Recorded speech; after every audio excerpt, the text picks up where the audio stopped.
The difficulty that white Caucasian America has is how we get caught up in being accused of being white racists or white supremacists if we gather.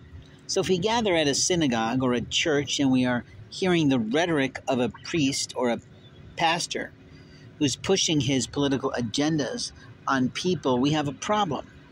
Yet when Mexicans gather or when they use their telephones to network, are they providing themselves advantages for their communities, or are they practicing racism on you and me?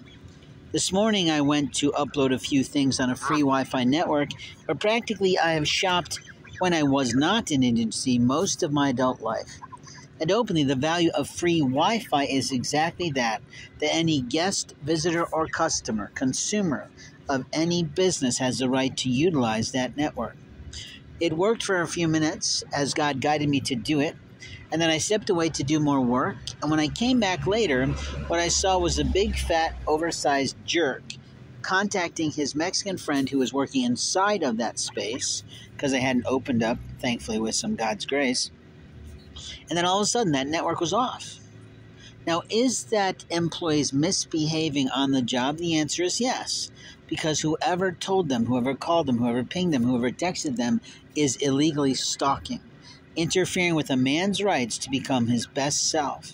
But there are people in a family who do that too. They work a long time. They plot, they scheme, they deliver abuse. Abuse comes in many forms today, and abuse can be captured in many ways. But the truth is that abusers in a family set is usually why someone moves away and goes elsewhere, overseas, you bet, even into another state to get away from that abuse. And that abuse network often expands because the liars of a family are a part of no community, but they choose to start to play in across the state line in felonies and in federal indecencies that harm someone's life.